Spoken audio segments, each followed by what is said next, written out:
Hello, everybody, and welcome to another edition of the Reach Films podcast. I'm your host, Jeff Fagan, and we have some huge announcements from Blackmagic today.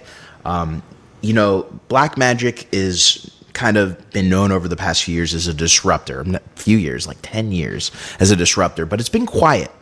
Blackmagic released the 6K cinema camera a little bit less than a year ago, and it had some fanfare, but there were some issues as far as the build of the camera, it being an L mount, but there was some cool stuff too with it being full frame, 6K. So today, Blackmagic dropped some huge drops. So let me show you really quick, and we'll go over them each individually. But overall, when it comes to the camera space, Blackmagic dropped the Ursa Cine 12K and 17K. Now, these are going to be more on the professional side of the market. And don't worry, guys, for those of you who are more on the videography side or the lower end narrative side, there's another cool release too. But the 12K is a full frame new Ursa camera. And the 17K, which is going to be released sometime later this year, that is a 17K medium format cinema camera. So they've got some huge releases on the more professional end. That also comes with a more professional price. The 12K is actually around $14,995, so around $15,000. I didn't see what the price was on the 17K. My guess is they're going to announce it closer to when that comes out. But then the other huge release was the Blackmagic PYXIS 6K, which in some ways is kind of that box camera version of the Blackmagic Cinema Camera 6K that we all wanted, but it's definitely got some better features on this camera specifically over the Cinema 6K for more professional use, definitely more low to mid-level use, where the other cameras are on the higher end. So what I want to do is, because they didn't really spend much time talking about the PYXIS and they spent a lot of time talking about the 12K, let's start off talking about the PYXIS 6K. If you have any questions, put them in the comments. I will get to them after we kind of go over some of this. Really quick before we go in, the new Blackmagic's going to be a powerhouse. I completely agreed, bro. I completely agree. My bank manager is nervous. I know, mine too. I don't think I'm going to get the bigger cameras, but that PYXIS, whew. By the way, I will be at NAB this year. I'm heading out actually tomorrow, so we'll go over that in a little bit, but I will definitely try to get my hands on some of these cameras. So again, put any of your questions in the comments, and if I don't just know what to answer, definitely put in the good questions that I could ask the reps at NAB. So let's look at the PYXIS. Interesting name. So I'm going to go full screen with this real quick. So here is the camera. Now, as you see, it is that boxy shape that a lot of us have been asking Blackmagic for.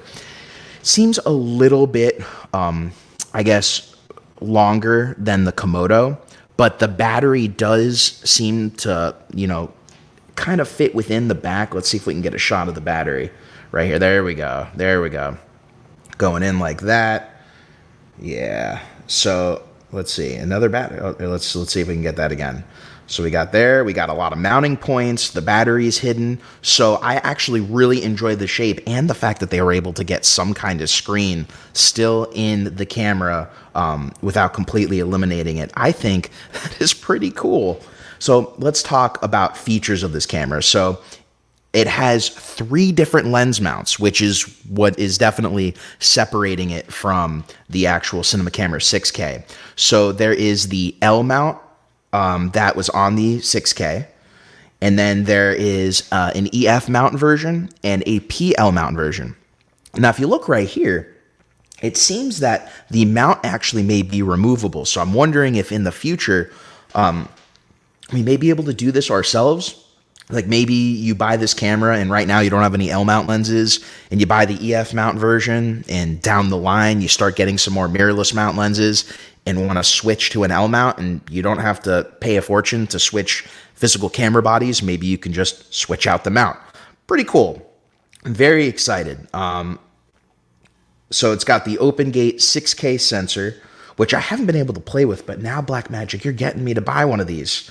Here's the shot of all the 3 different models. You can see You know, the flange difference obviously makes a huge difference. You got the L mount where the sensor's like right there. You have the EF mount, which is a locking EF mount compared to their other older EF mount cameras. And then the PL mount. And they all look very similar. The PL mount apparently is going to cost a little bit more money. But there's 3 models. I'm trying to see feature-wise if there's really anything different compared to the actual cinema camera 6K. It seems very similar, although Grant said in the live stream that there were some few things internally that were different. As far as hardware, we saw right off the bat there's SDIs on this model, which there isn't in the actual cinema camera 6K, which is pretty cool. So saying right here, the PYXIS can shoot in all standard resolutions from HD to 4K and 6K.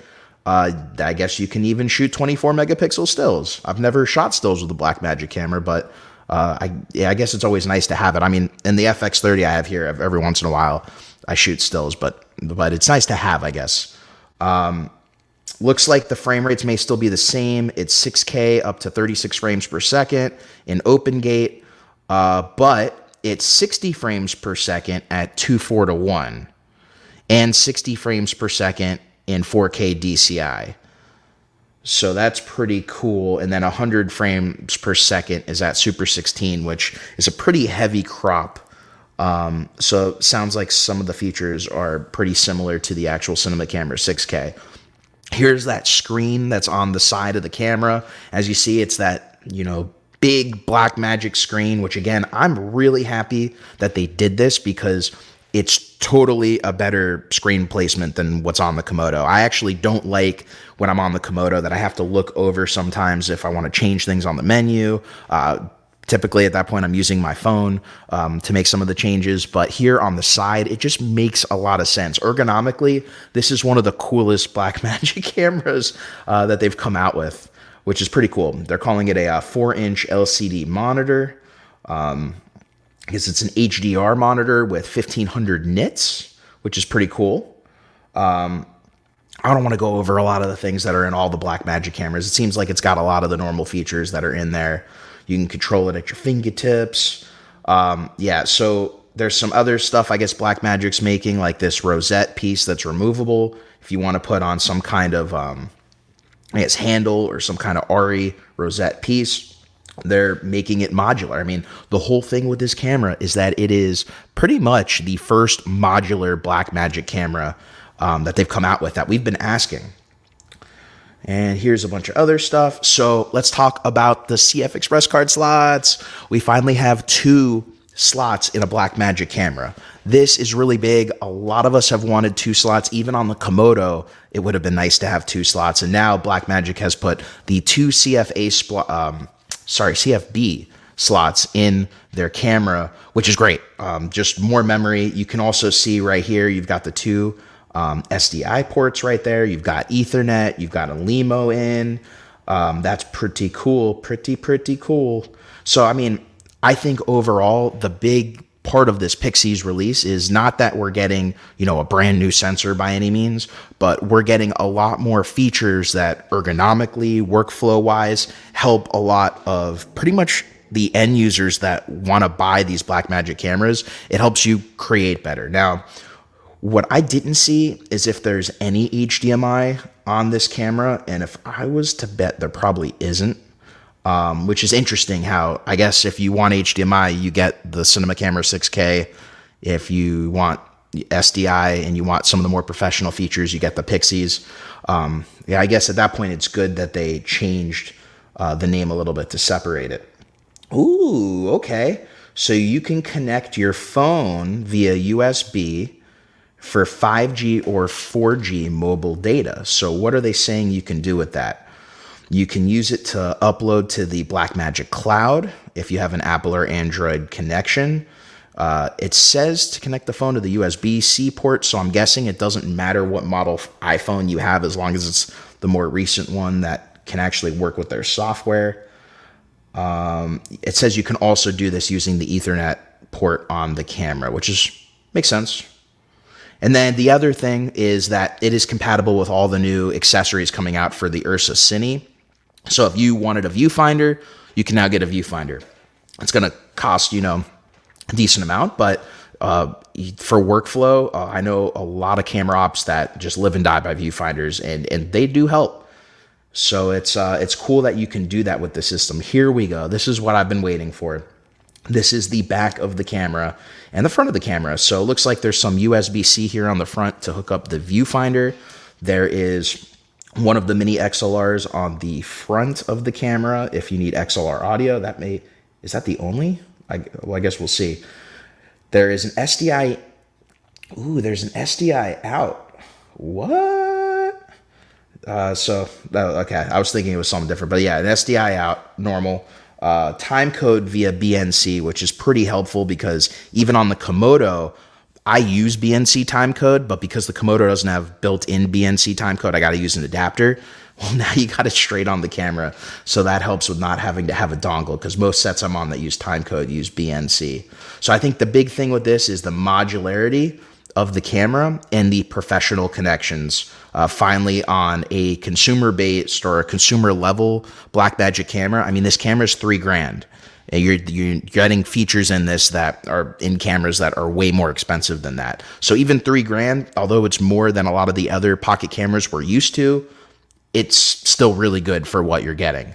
And that's kind of what Blackmagic is known for disrupting.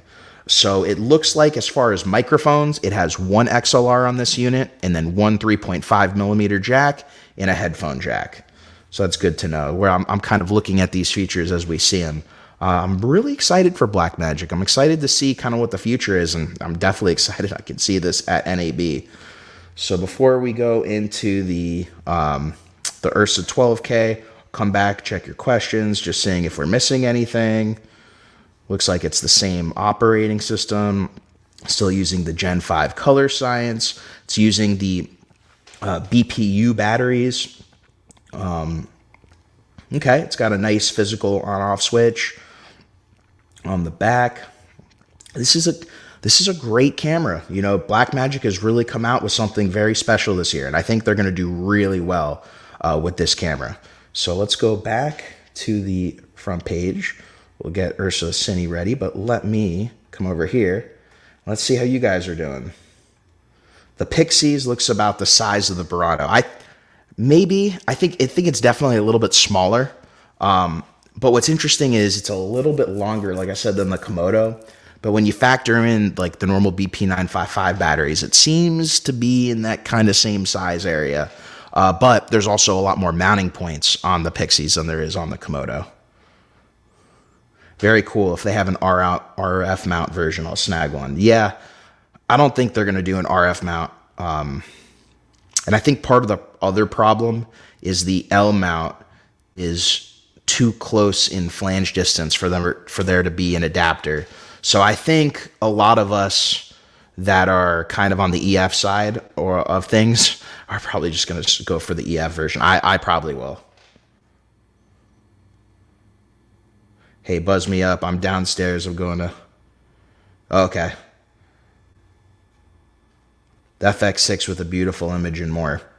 No any NDs on it. No, it looks like there are no NDs on this PYXIS. And it makes sense. I mean, the sensor's pretty close. I haven't seen many mirrorless cameras in general that have NDs. I mean, I think it's like the FX6 is technically a mirrorless.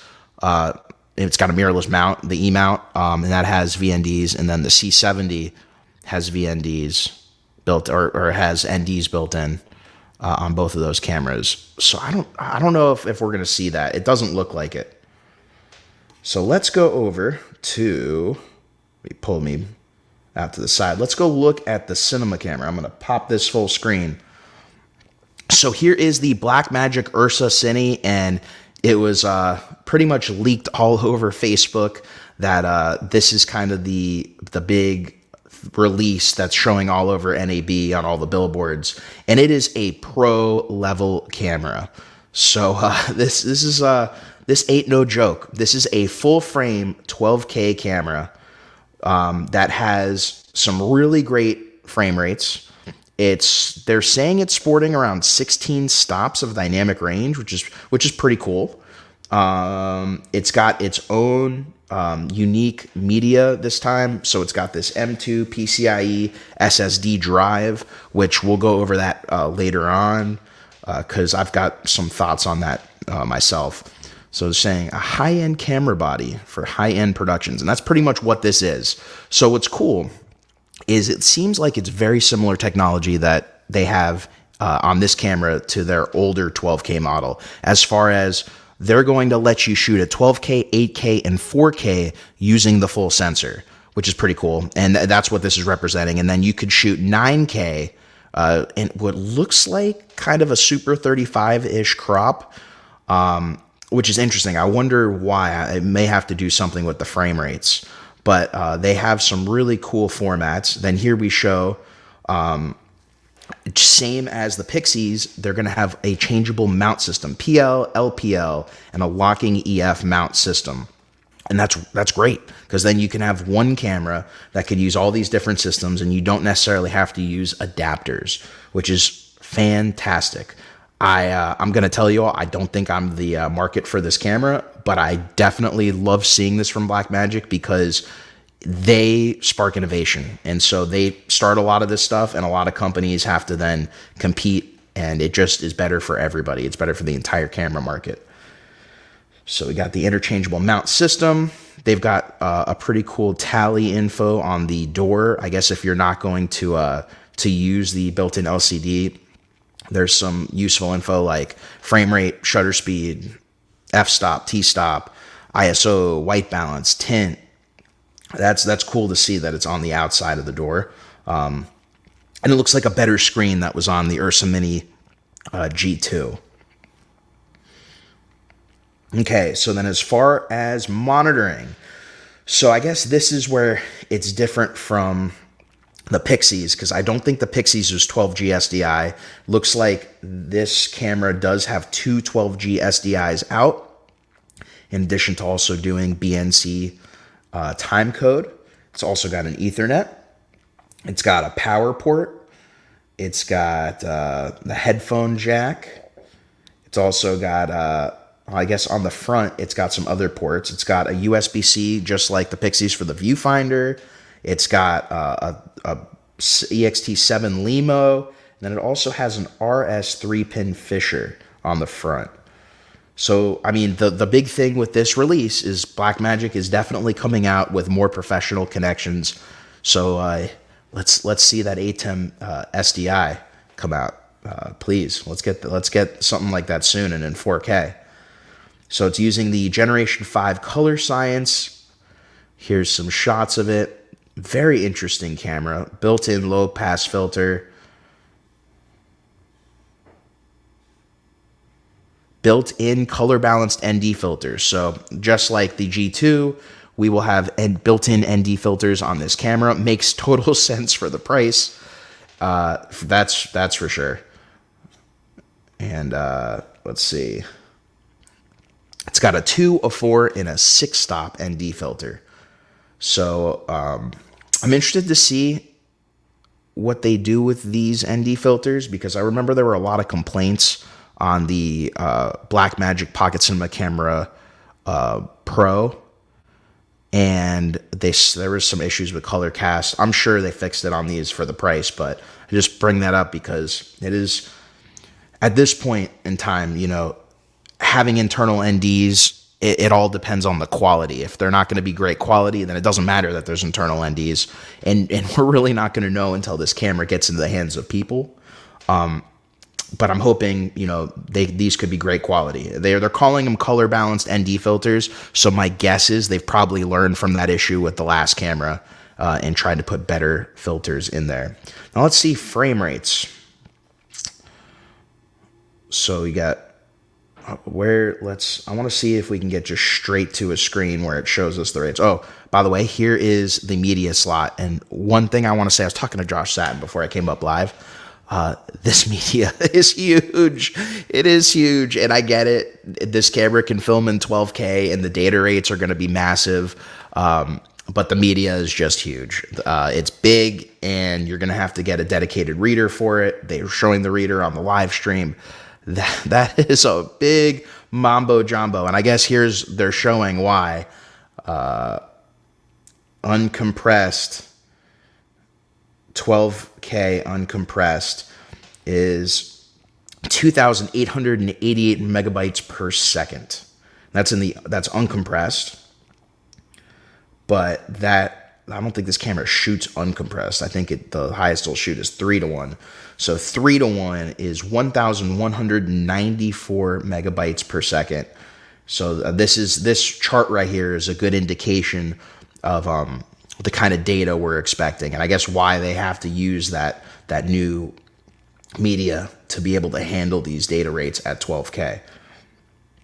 Very interesting. Very interesting. And this is part of the reason I do these lives after the Blackmagic streams, because one of the things I notice is not only do they wait to do these lives until the end of the stream, which I get why, but there's a lot of things that they don't necessarily go over that they'll list on their website, and we kind of have to go and look and see all that information we missed. And I get it. They don't want to go over the nitty gritty. So let's see. Okay, so here we're talking frame rates. So at 12K, you can do 24, 25. Oh, what? I guess you can literally custom choose your frame rate, which is pretty cool, but I just wanted to be able to just know where the 12K max is out at. What is it, 120 frames? More than 120 frames. 140? What? Oh, okay. This is like a data calculator. Let's see if it shows you. Now, here's the codex, by the way. So this is the codex from Blackmagic that you would need to offload. And I guess if this camera becomes really big, DITs will start to pick this up, or at least they have it on a rack so the DITs can put it on their rack. Interesting. It's interesting. It's going to be a little costly, and I get it. It's proprietary. The Blackmagic's also doing this thing, which is kind of cool. I don't know how it's going to work, but I guess we'll see once we have the camera, where you can deliver clips directly into Davinci Resolve from the camera. So it's pretty cool. And a lot of these companies now are adding all these cloud solutions or abilities to be able to upload and just make editing easier for remote productions. So they also have the same connect to your phone to get the 5G system on this camera. Just trying to see what else they have. I want to find the frame rates, but I'm guessing they're going to be here on the bottom. Got the Viewfinder. It uses, okay. It's compatible. It's a V-mount battery plate. Okay. You can also add the optional Blackmagic Ursa Cine V-lock battery plate or gold mount. Okay, that's great, because I was wondering what the battery plates were going to be, if we're going to be locked into a certain system, but it looks like you can get different plates and either convert it or just buy the plate, which is cool, because V-mount or V-lock and gold mount are pretty much what everyone's using now. And I know a lot of y'all are all about the gold mount. I got a lot of V-mount. The OS seems pretty similar, so I'd rather not go over that since it's all the same. All right, let's go over to tech specs. I don't know about you guys, but I'm bored of checking this. So tech specs over here, 12K. We'll have to go back to the PYXIS in a second now that I see. All right, so they're saying this has 16 stops of dynamic range. At, where are the frame rates?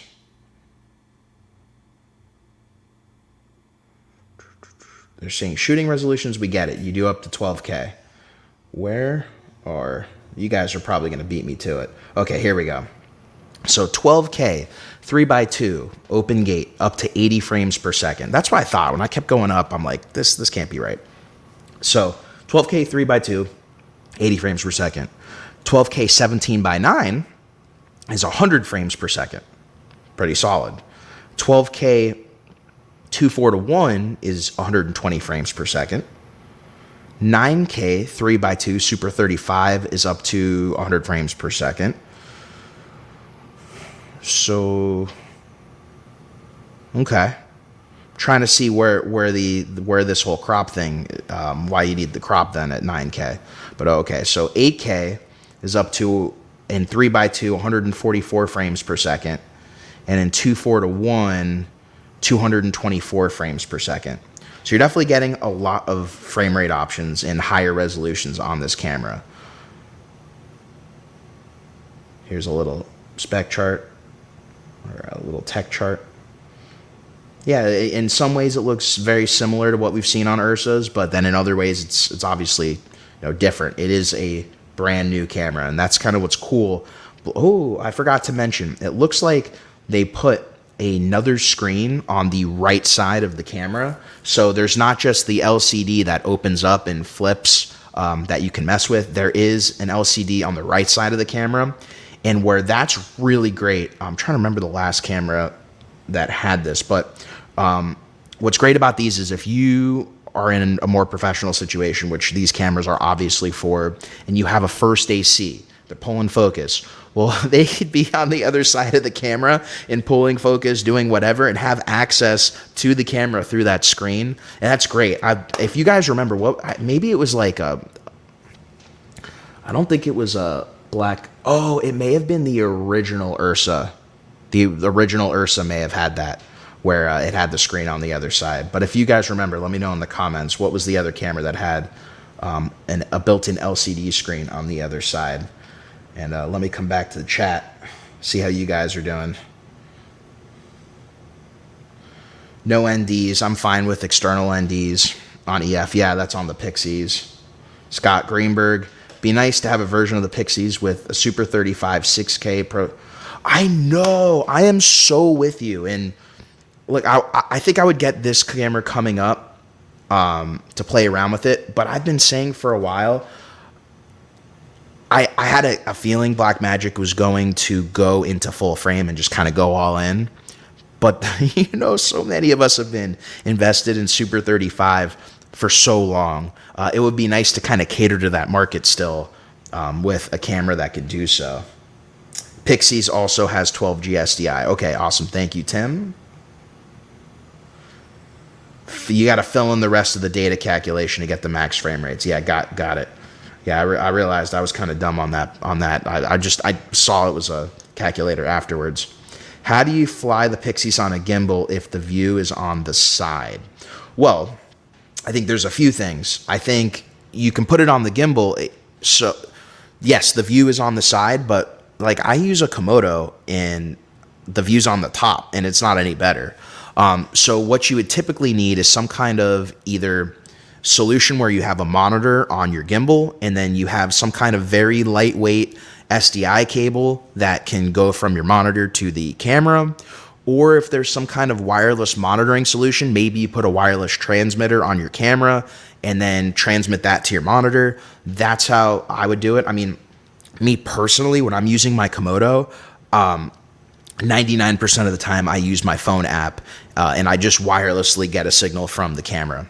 But there are ways. There's times where I needed to actually be wired into the camera through SDI, and there are really thin SDI cables out there you can get. They won't interfere with your gimbal operation. They're expensive, but they're totally worth it if you need a wired in signal, and they really don't weigh that much, so they really don't impact the balance. And so if you're going to use a normal monitor, that's how I would do it on the gimbal. Go to the specs page, bro. Yep. Specs page. All right. Let's go back to the specs page of the PYXIS because I feel bad. I did not mean to overlook that. Let's go to products. Let's go over to the PYXIS. I passed it. All right. Let's go over to the tech specs. So here we go. I love that it's affordable. I mean, this camera, you know, one caveat I'm going to let you all know. Although this camera seems, and it may be the Komodo killer, one thing we got to remember is the rolling shutter on the 6K is not the greatest on the 6K cinema camera. So I'm interested to see where the rolling shutter is on this camera, because a lot of users are going to want to put it on gimbals. I mean, gimbals work is probably going to be the biggest thing with this camera. FPV users, I don't know. Like, if the rolling shutter is really bad, is it going to be worth putting that thing on an FPV versus using a global shutter camera? I don't know. I don't have those answers. That's part of the reason I would like to test it out. If they let us, you know, mess around with it at NAB, I will definitely let you all know what I see. I'm sure they won't let us put in any kind of card in, but it would be cool to play around with this camera at NAB. I'm sure that's why they came out with it today, because it'll definitely be on display there. So let's look at the resolutions. So yeah, it seems the PYXIS is pretty close to the Cinema Camera 6K. We got 6K open gate, 36 frames per second. We've got 4832, which is basically like 5K, and I guess still up to 36 frames per second. You've got 6K DCI, that is 48 frames per second. 6K 24:1 is 60 frames per second. 4K in Super 35 is up to 50 frames per second. And then 4K DCI is 60 frames per second. Okay, I see. The one that's Super 35 is a 4:3 mode, so that's why it's less. You have less frame rates on there. It's a little bit of a bigger area. Then it's 2K at Super 16 at 100 frames per second, 1080 at 120 frames. So really very, very similar to the Cinema Camera 6K. They're still saying 13 stops of dynamic range. Makes sense. It's the same sensor. Native ISOs are 400 and 3200. So yeah, I'm interested to see if there are any changes with the different computing power. Maybe the readout is better on the PYXIS than it is on the Cinema Camera 6K. Grant Petty said that in his live stream, that there is a little bit of a different hardware in there, so everything may not be exactly the same.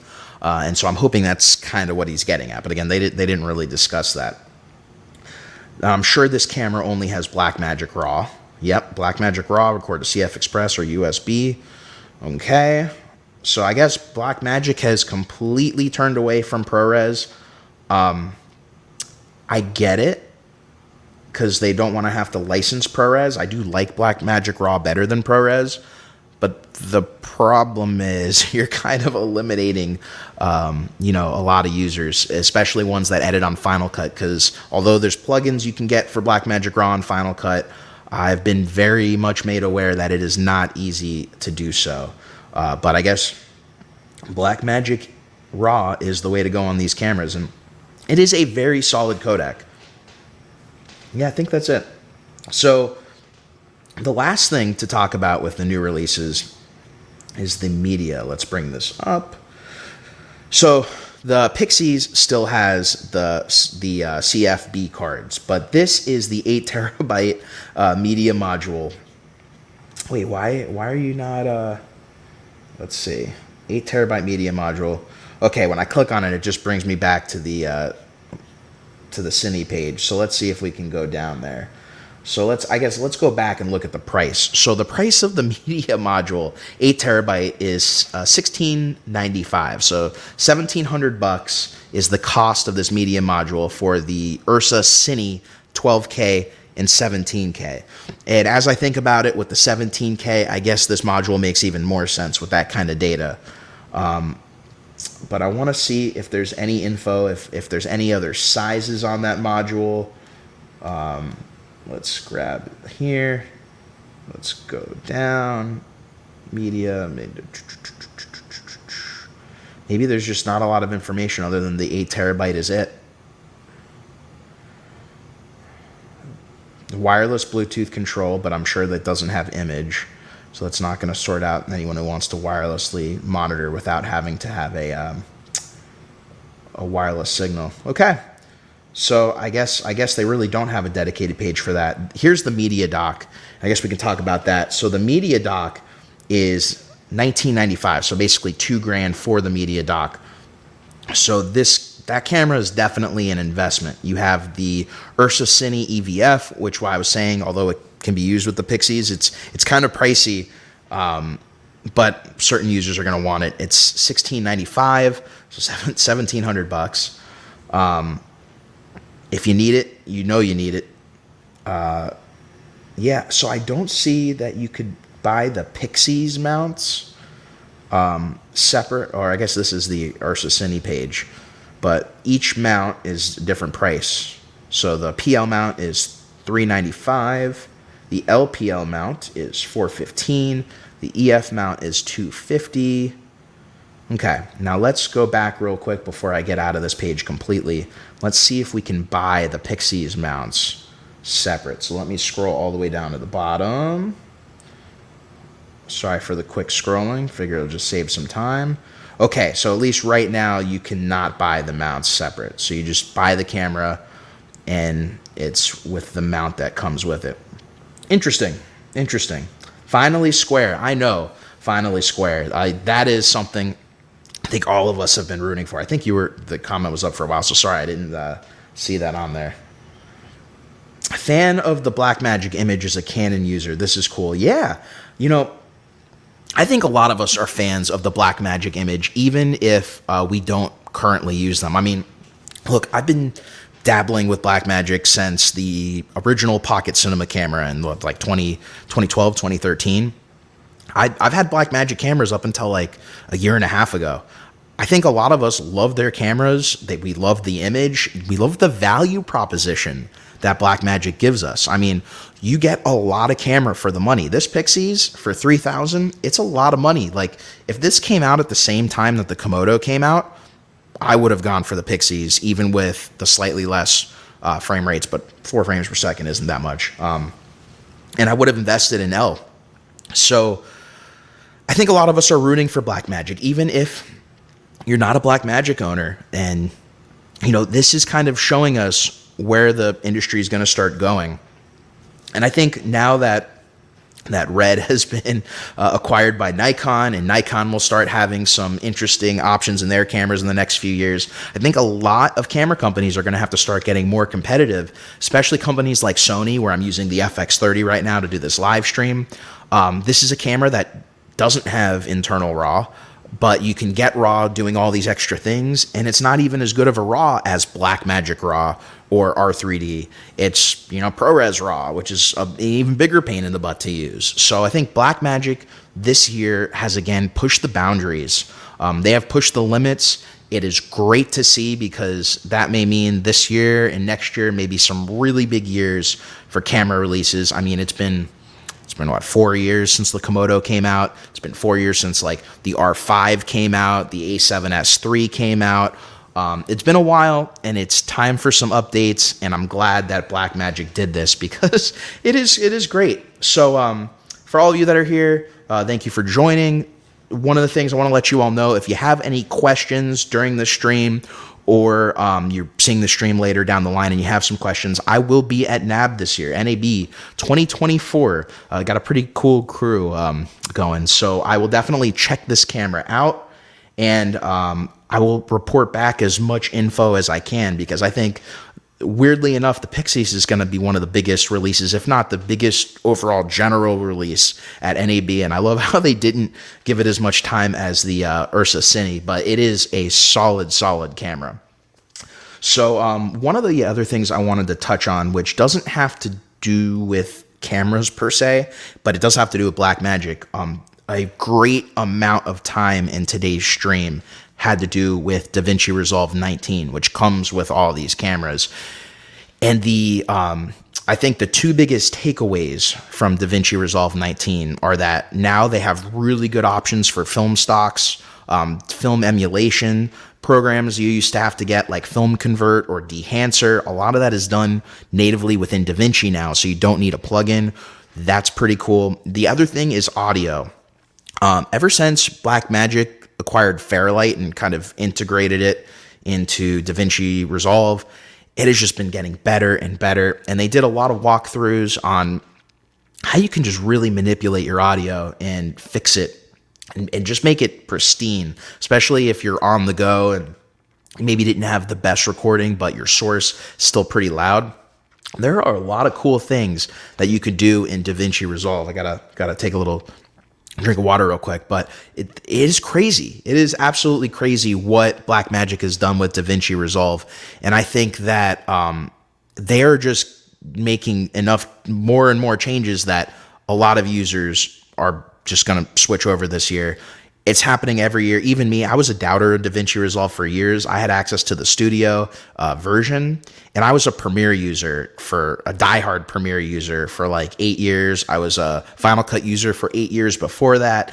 I really hate switching systems. And then I think in 2021 is when I moved over to DaVinci, and I really haven't looked back. I still have to work with pretty much all 3 editors for most of my clients, just because certain production company clients I have, if I'm editing for them, they may be doing everything on Final Cut, so I may need to do it on Final Cut to share the timeline.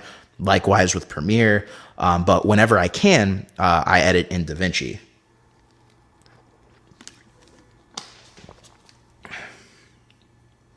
Man, the Resolve update is just the best. For the first time, I'm downloading the beta on the first day.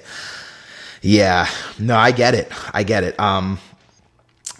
don't know if I'm good. I have 2 computers. I may update to the beta on one of my computers just to test it out. Maybe it'll be this MacBook that I have all updated to check it out, because the features are just incredible.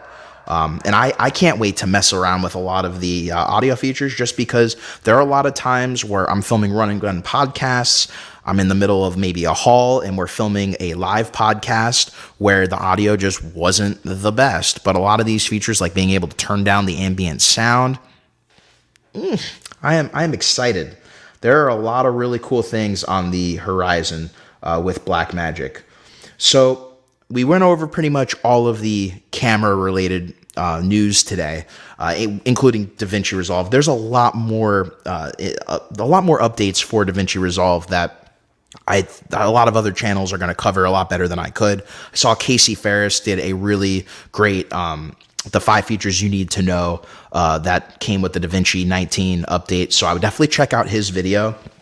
And like I said, for everybody who's here, if you're watching, you have any questions, I will be at NAB. I will be on the show floor, and I will definitely be taking a look at these new cameras. So make sure to get them in, and I will try to do a video from NAB within the first few days to try and at least cover this camera, and whatever information we didn't find out on this live stream, I'll certainly try to get and relay it all to you. So I do want to thank you all for joining me. If there's no other questions, I think I'm going to sign out. This was a great live stream. Thank you for everyone with all your questions. This was a fantastic release, and I haven't been more excited for a Blackmagic camera in a really long time, because they finally did something that I think are going to bring a lot of us back into their ecosystem, or at least a lot of us looking at what they're doing and kind of taking notice, and other companies taking notice as well. So it was a great day in the world of cameras, and the timing couldn't have been any better. Pretty much 2 days before NAB 2024. So again, thank you all for joining me.